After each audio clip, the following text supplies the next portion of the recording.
केल्या स्मरण होय सकळ विद्यांचे अधिकरण तेच वंदो श्री चरण श्री गुरूंचे ते नमस्कारोनी आता गुरुर ब्रह्मा गुरुर विष्णू गुरुर देवो महेश्वरः गुरुर साक्षात परब्रह्म तस्मै श्री गुरवे नमः. प्रस्तुत कीर्तन रूपे सेवेकरता निवडलेला अभंग ज्ञानियांचे राजे योग्यांची माऊली संत सम्राट ज्ञानेश्वर महाराज यांची बहीण असणारी 8 वर्षाची संत मुक्ताबाई. या संत मुक्ताबाईंचा मानवी जीवनामध्ये आल्याच्या नंतर आश्चर्य व्यक्त करणारा अभंग. सर्व महिला मंडळीची संख्या विशेष असल्यामुळं त्यांच्याकरता त्यांच्या वतीनं संत मुक्ताबाईचा अभंग चिंतनाकरता या ठिकाणी निवडलेला आहे. विठ्ठला विठ्ठला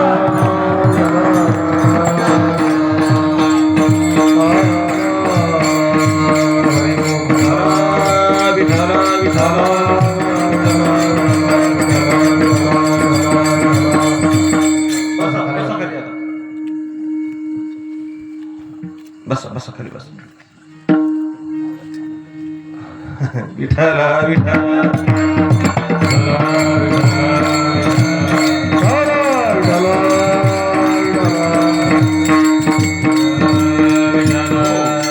परम पावन श्री क्षेत्र पंचमुखी सिद्धेश्वर संस्थान इचा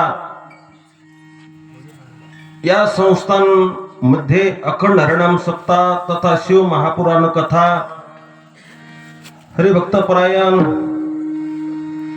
या ठिकाणी महंत संतोष बाबा शिवदास यांच्या कृपाशीर्वादाने परम पावन अशा पूर्णा मायेच्या पावन तटावरती या ठिकाणी आजचा हा कीर्तनाचा कार्यक्रम या ठिकाणी योगायोगाने माझ्याकडे या ठिकाणी सेवा प्राप्त झाली.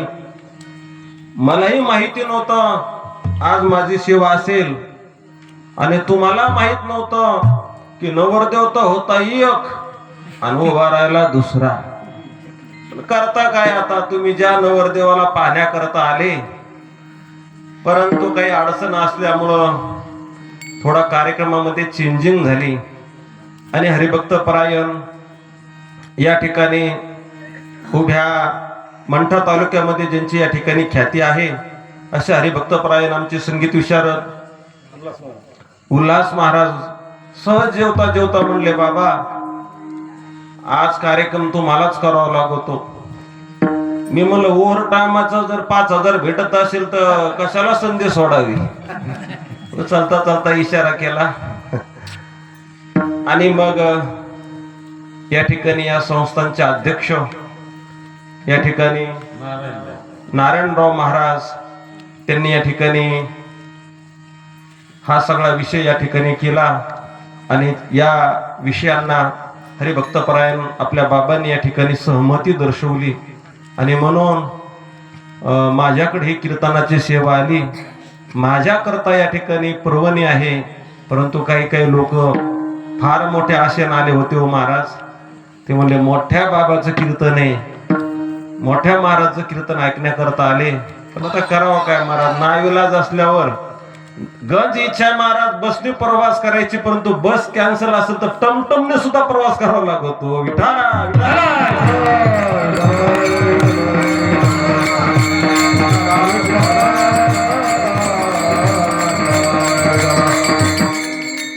आणि म्हणून त्या कीर्तनाच्या निमित्ताने संगीत विशारद या ठिकाणी आमचे सतीश महाराज या ठिकाणी उपस्थित आहेत.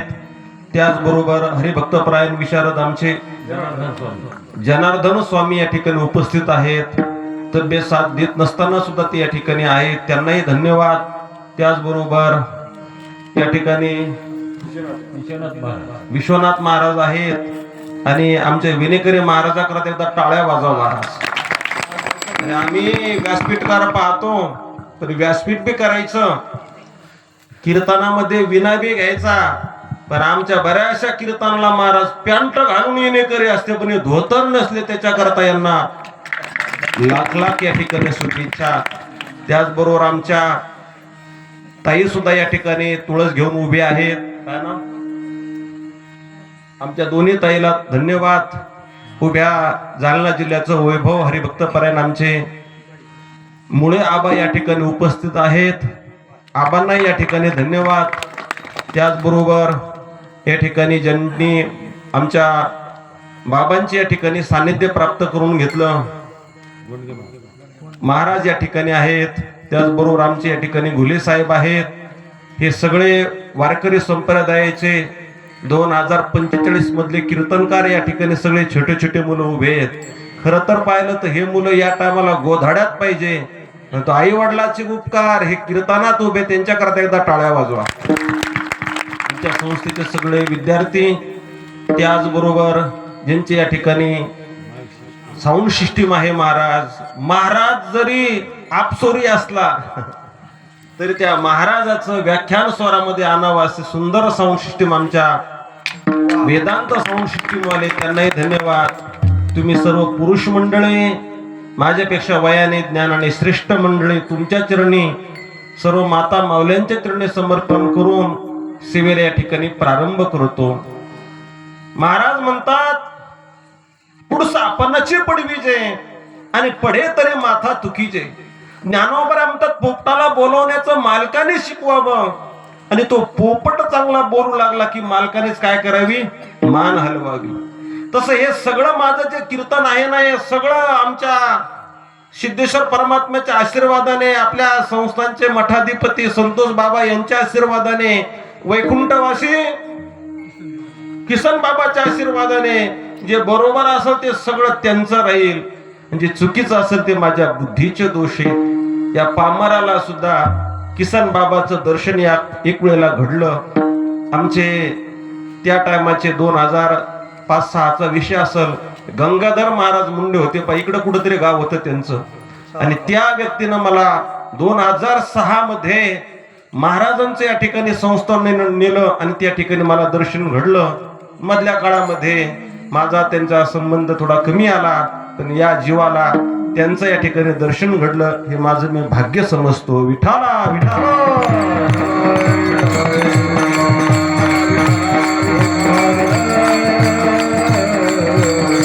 ज्यांच्यामुळे मला तुमच्यासारख्या चांगल्या माणसाचा एक योग आला, ते माझे परम मित्र कांगणे गुरुजी, त्यांना सुद्धा या ठिकाणी मी धन्यवाद देईल की त्यांच्यामुळे मला तुमच्यासारखे चांगले माणसं भेटले.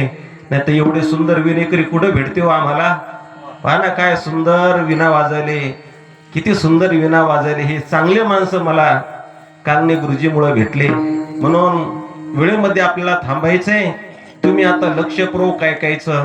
महाराजांनी बी आता 1 तास काही सांगायचं नाही, आणि तुम्ही सुद्धा 1 तास काही ऐकायचं नाही. कारण आमच्या महाराजांनी सांगितलं म्हणजे थोडं जरा चिंतन ऐकायचं. मी म्हणलं माझ्यासारख्या मूर्ख माणसाला काय चिंतन सांगता येईल, पण धाडीस करायला बरं का. जे असेल ते माझ्या गुरूंचं आहे. तुमचं तर मन समाधान होणार नाही का. अरे कवी कालिदास म्हणतात, प्रत्यक्ष सूर्यनारायणापासून चालत आला रघुवंश कोठे, आणि कोचाल्प विषयांमती मी अल्प बुद्धीन कवी कालिदास कुठं. तसं मोठमोठ्याच्या सानिध्यात राहणारे तुम्ही मंडळी कुठे, आणि माझ्यासारखा अल्पज्ञानी मनुष्य तुमच्या समोर काय सांगणार. परंतु त्यांच्याच आशीर्वादाने प्रयत्न करतो महाराज. आता 1 तास महाराजांनी काही सांगायचं नाही. वक्त्याने श्रोत्याला आवडण असं सांगायला पाहिजे का श्रोत्याचं हिताचं सांगायला पाहिजे? हिताचं सांगायला पाहिजे का आवडण असं सांगायला पाहिजे? हिताचं सांगायला पाहिजे. इंचा गावामध्ये एक जणीचा पती या ठिकाणी व्यसन करायचा. व्यसन करता करता करता करता लिव्हर खराब झालं. लिव्हर खराब झाल्यानंतर त्याला दवाखान्यात नेलं. मंठ्यामध्ये कोणाच्या दवाखान्यात नेल्यानंतर डॉक्टर साहेबांनी सांगितलं ही औषधाची बाटली देतो. घरी गेल्याच्या नंतर औषधाची बाटली पिण्याकरता द्या मालकाला. घरी पेशंट आणल्याच्या नंतर 8 वाजता संध्याकाळच्या टायमाला बाटली घेऊन मालकीनबाई मालकाजवळ गेली, आणि मालकाजवळ गेल्याच्या नंतर मालकाने सांगितली. मालकीनबाई म्हणाले, हे पा, डॉक्टर साहेबांनी सांगितलं ती तुम्ही बाटली घ्या. हा म्हणला, खरं सांग का तुला, तू बाटली आण पण माझ्या आवडीची आण. मग त्यो म्हणे आवडीची बाटली घेऊन ये. पत्नी म्हणले तिच्या लवकर ध्यानातच येत नाही. मग त्या टायमाला त्यो म्हणला, तुला माहित नाही का गेला 27 वर्षापासून मी कोणची बाटली मला संध्याकाळी लागती. मग त्या मालकीणबाईनं त्यांचा आजार बरा होईल अशा त्यांच्या हिताची बाटली समोर न्यायची का त्यांना आवडण अशी बाटली न्यायची? मालकाच्या हिताची बाटली न्यायची का मालकाला आवडल ती बाटली द्यायची? थोडं बोला आता. हिताची. तसं कीर्तनकाराने श्रोत्याच्या हिताचं सांगायला पाहिजे का त्यांना आवडल हे सांगायला पाहिजे? हिताचं सांगायला पाहिजे. म्हणून ज्ञानोबरायचा अभंग आहे. या अभंगामध्ये मुक्ताबाई आपलं आश्चर्य व्यक्त करते. काय म्हणते मुक्ताबाई? एक मुंगी व्याली आणि व्याल्याच्या नंतर ती मुंगी उडाली. उडाल्याच्या नंतर अशी मी मुंगी आश्चर्य पाहिलं की ती आकाशामध्ये उडाली. उडाल्याच्या नंतर त्या मुंगीनं तिथपर्यंत प्रवास थांबेला नाही तर तिनं आकाशामध्ये उडल्याच्या नंतर सूर्यालाच गिळून टाकलं. सूर्याला गिळून टाकल्याच्या नंतर हा नवलाव मी पाहिला.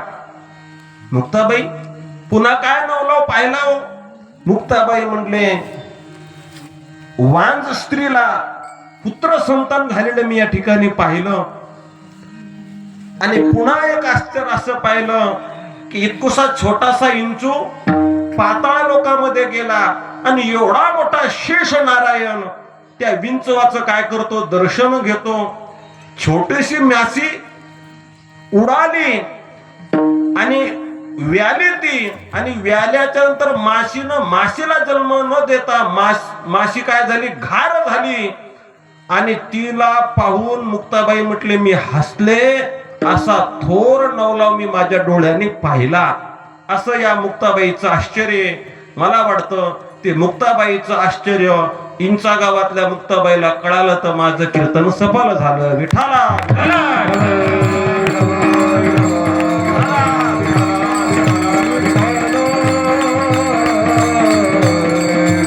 कीर्तनात बसल्यानंतर सगळ्यांनी टाळ्या वाजवायच्या. टाळ्या वाजवल्याच्या नंतर केलेलं कायिक वाचिक मानसिक पाप या ठिकाणी नष्ट होतं. टाळ्या वाजल्याचा पहिला फायदा. दुसरा फायदा, टाळी वाजल्याच्या नंतर ज्यांच्या नसा या ठिकाणी ब्लॉक झालेल्या आहेत शरीराच्या, विठ्ठल विठ्ठल म्हटल्यानंतर टाळी वाजल्याच्या नंतर सगळ्यांच्या नसा ब्लॉक होत्या आणि ब्लॉक झालेल्या नसा या ठिकाणी महाराज चालू होत्या. म्हणून कीर्तनात टाळी वाजायची दुसरा फायदा. तिसरा फायदा, कीर्तनात टाळी वाजल्याच्या नंतर कीर्तनामध्ये झोप येत नाही. आणि कीर्तनातला चौथा फायदा, टाळी वाजल्याच्या नंतर प्रत्येकाचं कायिक वाचिक मानसिक पाप केलेलं असं वर तरंगतं आणि तरंगल्याच्या नंतर जो कीर्तनात उठतो सगळं पाप त्याच्या डोक्यावर जाऊन बसतं. म्हणून कीर्तनात कोणी उठायचं नाही. असे 4 नियम लक्षात ठेवा. विठाला विठाला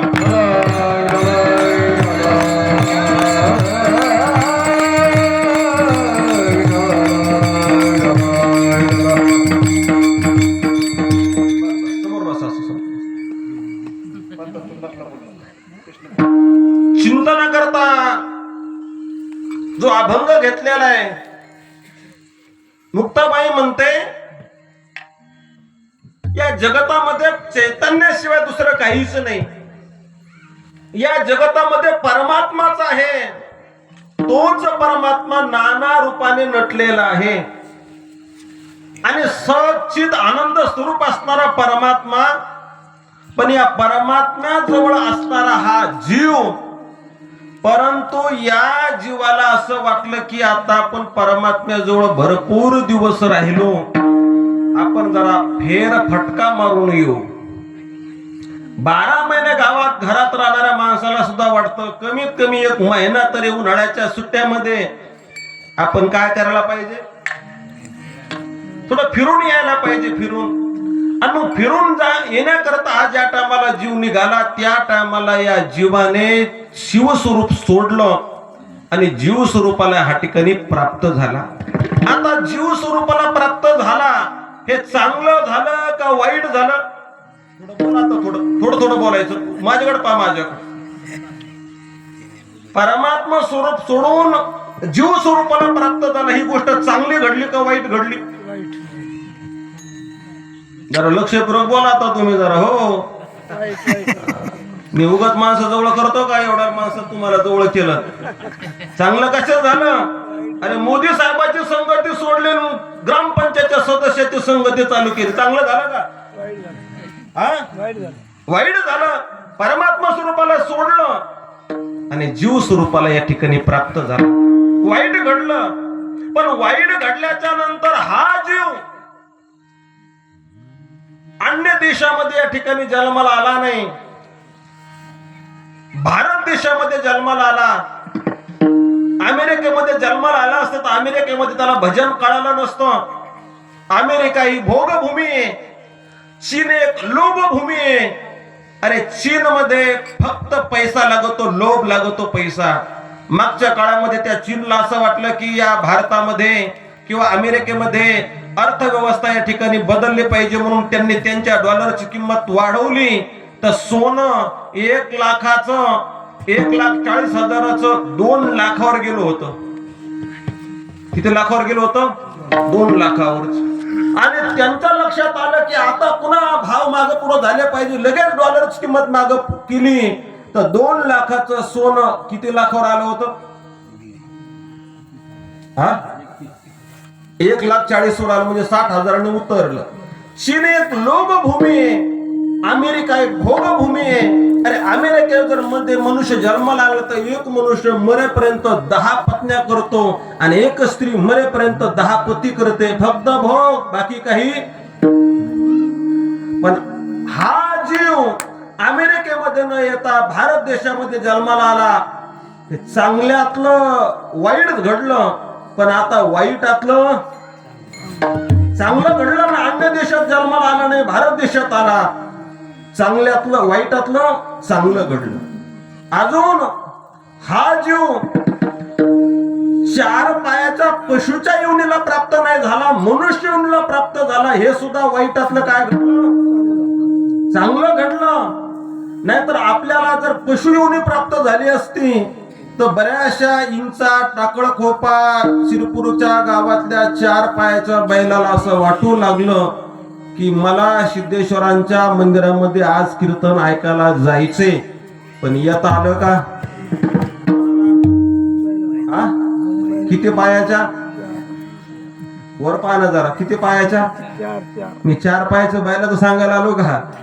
अरे असे कितीतरी लोक आहेत की सप्त्याचा 3रा दिवस चालू तरी अजून ते इकडे आले.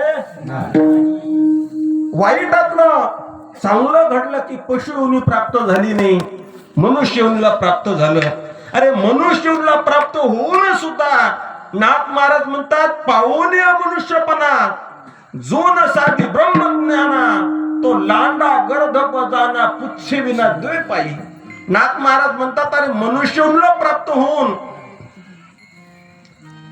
जर त्या माणसाला ब्रह्मज्ञान नाही प्राप्त झालं तर त्याच्या जीवनामध्ये गाढवामध्ये आणि त्याच्यामध्ये काही फरक नाही. फरक एवढाच आहे, गाढवाला जर 1 फूट शेपूट आहे आणि याला मात्र शेपूट. काय उपयोग आहे? अरे रंगनाथ गुरुजी प्रभणीकर म्हणायचे, थोडं बोलू का बाबा? आता माझा गुरु जरा पागल होता त्याच्यामुळे मला त्याची येत नाही, तुमच्या सगळ्यांचा इच्छा असेल तर मी बोलतो. रंगनाथ गुरुजी प्रभणीकर म्हणायचे, एक बाई गल्लीमध्ये उभी आहे आणि गल्लीमध्ये उभी राहिल्याच्या नंतर त्या बाईला विचारलं, मावशी हे गल्लीतले लेकर कोणाचे आहेत? शांता का कोण सांगितलं, हे सगळे लेकर माझीच आहेत म्हणे. लेकर कोणाचे आहेत? माझीच आहेत. शेजारच्या रुक्मिणी काकून विचारलं, पण शांता काकू हे सगळे मिळून 42 मुलं आहेत, हे सगळे तुमचेच आहेत का? शांता काकूने सांगितले, सगळे माझेच आहेत, अख्खी गली माझीच आहे, अख्खी गली. मग रुक्मिणी काकूने सांगितलं, शांता काकू हे एवढे मुलं तुमचे आहेत, तर मग तुमच्या पतीचं नाव काय? शांता काकू म्हणले, काय वेडी आहेस का तू? मला पती करायची काय गरज आहे? काय म्हणली ती? मला पती करायची काय गरज आहे? पती न करता मी लेकर पैदा केले. गुरुजींचा दृष्टांत आहे, सिद्धांत आहे. जन्माला येऊन गुरु जर नाही केला, ब्रह्मज्ञान जर नाही प्राप्त केलं, तर त्या शांता काकूच्या जीवनाला जशी झिरो किंमत आहे, तसं ब्रह्मज्ञान नाही प्राप्त झालं तर मानवी देहाला सुद्धा झिरो किंमत आहे. विठाला